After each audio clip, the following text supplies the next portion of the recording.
देश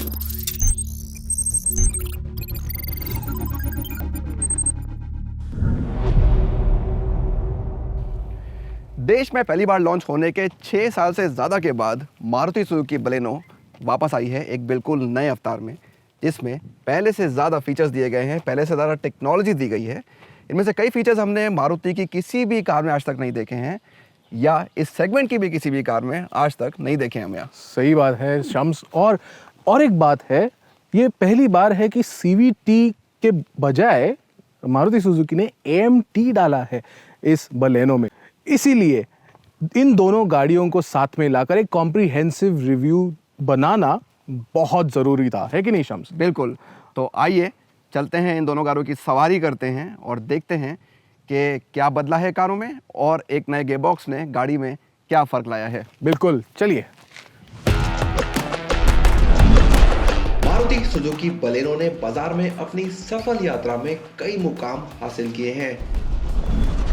ये देश में 10 लाख बिक्री करने वाली सबसे तेज कार थी और इसने लगातार मारुति सुजुकी को प्रीमियम हैचबैक सेगमेंट में अच्छी हिस्सेदारी हासिल करने में मदद की है।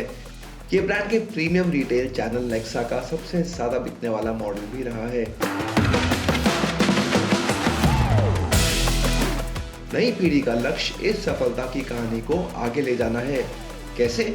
समय के साथ बदल के और अपने आप को सभी तरह के फीचर्स से लैस करके, ताकि ये नई पीढ़ी के जागरूक खरीदारों को अपनी ओर आकर्षित कर सके।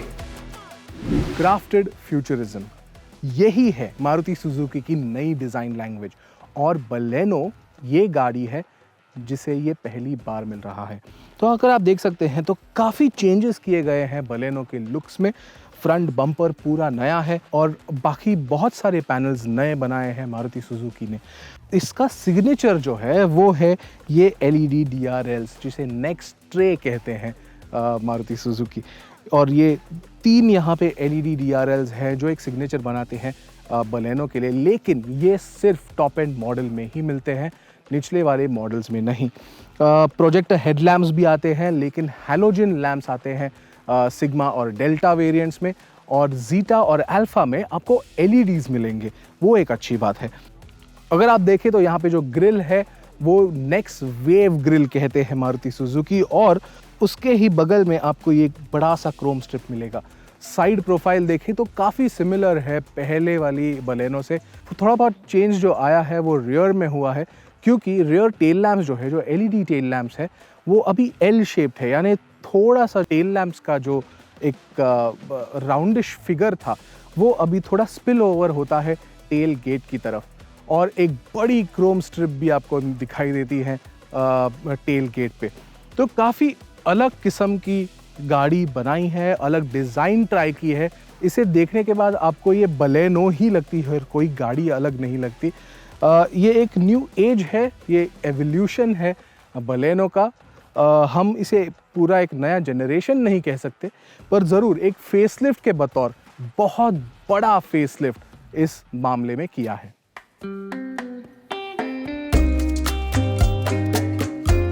हालांकि बहुत कुछ बदल गया है, क्योंकि कार का वजन काफी बड़ा है और अब ये 55 से 60 किलो भारी हो गई है। नए पैनल भारी हैं और सस्पेंशन और ब्रेक भी बिल्कुल नए हैं, और ये बड़े बदलाव हैं। अब चलते हैं कार के कैबिन की ओर और देखते हैं कि ये किस तरह से बदला है।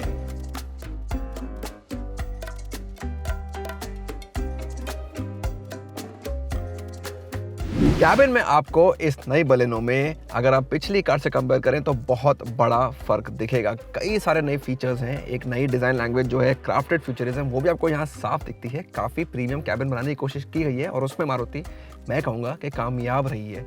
कई सारे नए फीचर्स हैं। सबसे बड़ी हाईलाइट है ये नया 9 इंच का smart play pro plus infotainment system, touch screen system है, बहुत बड़े तरीके से काम करता है, काफ़ी क्लियर है, बहुत जल्दी रिस्पॉन्स मिलता है। जो भी आप इससे चाहते हैं वो बहुत सही चीज़ है। इसमें थोड़े कलर्स का इस्तेमाल और होता तो ये और अच्छा लगता। अभी इसमें ज़्यादातर आपको ब्लैक और वाइट ही दिखेगा, तो वो थोड़ा सा एक मोनोटोनस फील आपको देता है। नीचे आते हैं, जो पूरा सिस्टम है क्लाइमेट कंट्रोल का, मुझे बहुत पसंद आया। इसके स्विचेस, इसका पूरा लुक एंड फील, मटेरियल्स हैं, बहुत अच्छा मुझे लगा।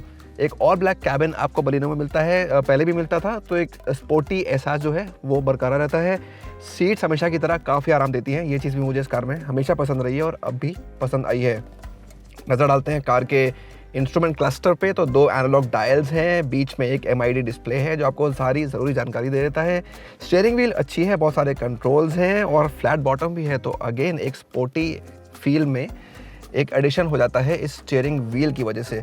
तो कुल मिलाकर इस कैबिन में बैठ के आपको काफ़ी अच्छा लगता है, एक आपको प्रीमियम एहसास जो देने की कोशिश की गई है वो आपको यहाँ बिल्कुल मिलता है।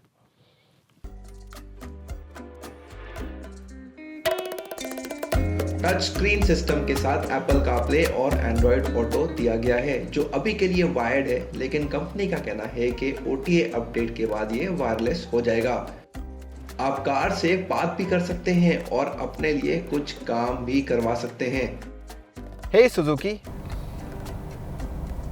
Hi, what can I do for you? Open driving range. Taking you to fuel economy screen. Baleno अब एक कनेक्टेड कार भी है, क्योंकि ये इनबिल्ट सुजुकी कनेक्ट पाने वाली कंपनी की पहली पेशकश बन गई है। इसमें 40 से अधिक कनेक्टेड कार फीचर्स हैं और उनके बारे में ज्यादा जानने के लिए हमारे YouTube चैनल पर साहिल का टेक चेक जरूर देखें। Auto climate control, keyless entry और रियर डिफॉगर जैसे फीचर्स सबसे सस्ते सिग्मा वेरिएंट से उपलब्ध हैं, जबकि डेल्टा को एंड्रॉयड ऑटो और एप्पल कारप्ले के साथ 7 इंच का smart play studio, steering mounted audio control और इलेक्ट्रिकली एडजस्टेबल शीशे मिलते हैं। इन सभी फीचर्स के अलावा जीटा ट्रिम में टिल्ट और telescopic steering wheel, push button start, driver seat height adjuster, high Suzuki voice assistant और सुजुकी कनेक्ट मिलता है। आपको यहाँ जो top of the line alpha trim दिख रहा है, उसमें विशेष रूप से स्मार्ट प्ले प्रो प्लस, आर्कमी साउंड सिस्टम और एक चमड़े से लिपटी स्टीयरिंग व्हील मिल जाएगी। मारुति ने अब भी कार में सनरूफ ना देने का फैसला किया है, जो इस सेगमेंट की अन्य कारों में दिख जाता है।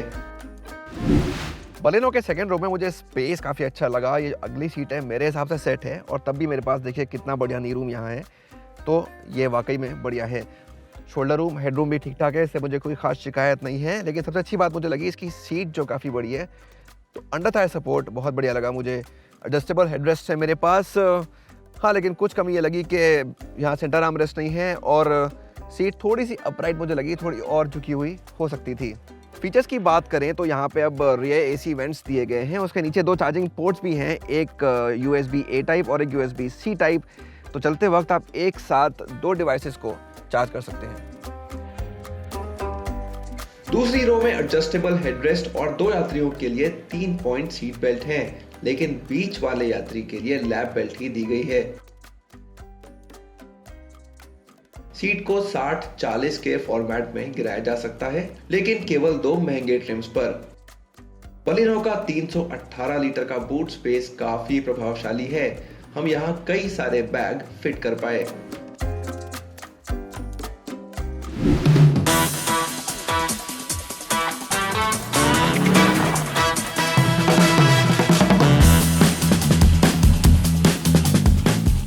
जरूर जानना चाहेंगे कि कार चलने में कैसी है, खासकर जब इसे एक नया 1.2 लीटर का पेट्रोल इंजन मिला है जो 88 bhp बनाता है। ये टर्बोचार्ज इंजन नहीं है, हालांकि हमें लगता है कि मारुति सुजुकी पहले की तरह उस बारे में सोच सकती है। लेकिन आइए देखें कि मैनुअल ट्रांसमिशन के साथ कार का परफॉर्मेंस कैसा है। 5 स्पीड मैनुअल में बलेनो थोड़ा अलग रंग दिखाती है, थोड़ी स्पोर्टी लगती है, क्योंकि इससे आपको हमेशा अब जो पावर है, जो मिड रेंज में पावर मिलती है, वो आपको हमेशा मिलती है। और ये एक अच्छी बात है क्योंकि मज़ा आता है गाड़ी चलाने के लिए। अगर आप देखें तो क्लच ट्रैवल भी काफ़ी कम है और जो क्लच है वो भी काफ़ी लाइट है, इसीलिए आपको ज़्यादा दिक्कत नहीं होती है, स्पेशली लेफ़्ट लेग के लिए। इसके जो थ्रोज है गियर बॉक्स के, वो भी काफ़ी अच्छे हैं। छोटा ट्रैवल है गियर्स का, इसीलिए और भी मज़ा आता है चलाने को, क्योंकि ये इमीडिएटली स्लॉट इन हो जाते हैं और काफ़ी इजी भी है। एक बात ज़रूर कहना चाहूँगा, इसकी जो एवरेज फ्यूल एफिशिएंसी है वो 22 किलोमीटर प्रति लीटर से ज़्यादा है, थोड़ी सी ज़्यादा है। और इसीलिए ये गियर बॉक्स थोड़ी उस फ्यूल एफिशिएंसी के हिसाब से भी ट्यून की गई है, लेकिन आपको फ्रीक्वेंटली इसे शिफ्ट नहीं करना पड़ता, और अगर शिफ्ट करना भी पड़े तो भी आसानी हो जाती है क्योंकि क्लच लाइट है और थ्रोज काफ़ी सिंपल और शॉर्ट है।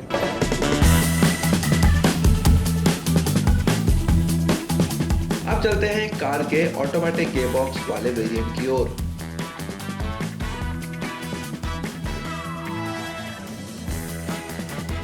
तो अगर मेरे हिसाब से सबसे बड़ा बदलाव कोई नई बलेनो में हुआ है वो है इसका ऑटोमेटिक गियर बॉक्स। पहले कार में CVT था, अब इसमें AMT या AGS दे दिया गया है। AGS मतलब ऑटो गियर शिफ्ट, जैसा कि मारुति से कहती है, और हमने इसे कंपनी की कई कार्स में पहले भी देखा है। तो मकसद है आपको बेहतर माइलेज देने का और पहले से एक सस्ती कार देने का। तो अगर आप कंपेयर करें इसको पुरानी बलेनो से, तो इस ऑटोमेटिक पे माइलेज करीब 15% बढ़ गया है। तो अब आपको मिलता है 22.9 किलोमीटर पर लीटर इस ऑटोमेटिक पे, और कीमतें भी कम हो गई हैं इस AGS की वजह से। तो अगर आप बलेनो CVT की कीमतें देखें और आप AGS की कीमतों को उससे कंपेयर करें तो ये गाड़ी कुछ सस्ती है।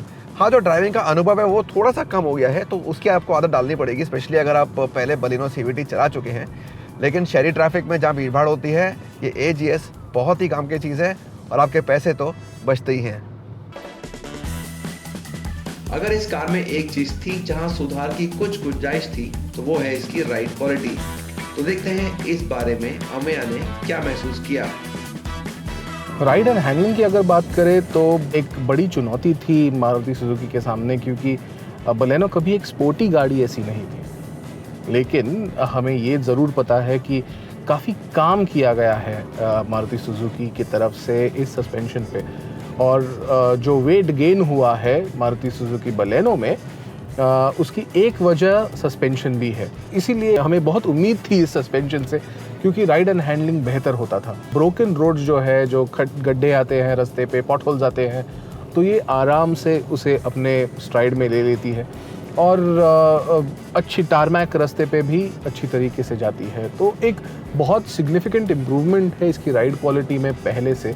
स्टीयरिंग की बात करें तो स्टीयरिंग थोड़ी सी लाइफलेस है, थोड़ा वेट और होता तो मज़ा आता चलाने के लिए, थोड़ी स्पोर्टी भी लग जाती थी। इसी तरह से काफ़ी काम किया गया है सस्पेंशन पे और राइड एंड हैंडलिंग पे, ताकि एंजॉय कर सके आप ड्राइविंग। और हाँ, एक बहुत बड़ा फ़र्क महसूस करते हैं हम जब इस गाड़ी को चलाते हैं, अगर हम कंपेयर करते हैं इसके प्रीवियस जनरेशन को।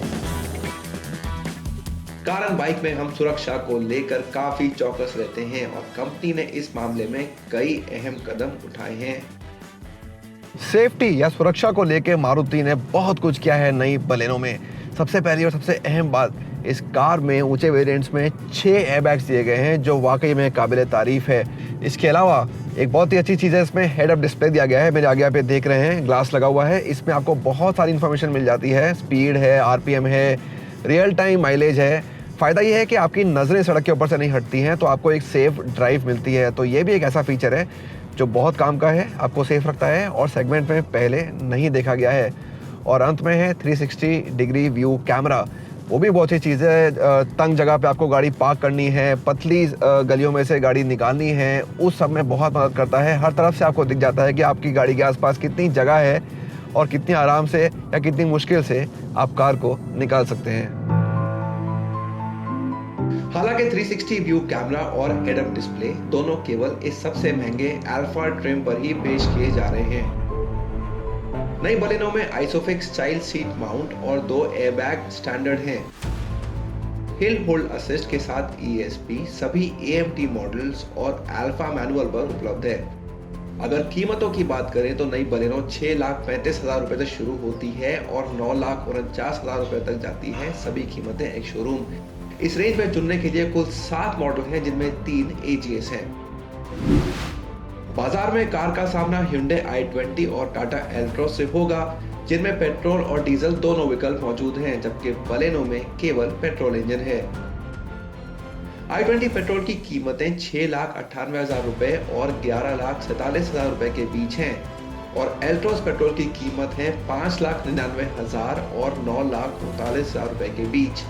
लेकिन याद रखें, इन दोनों कारों में टर्बो पेट्रोल विकल्प भी मौजूद हैं। नई बलेनो कई मायनों में नई है।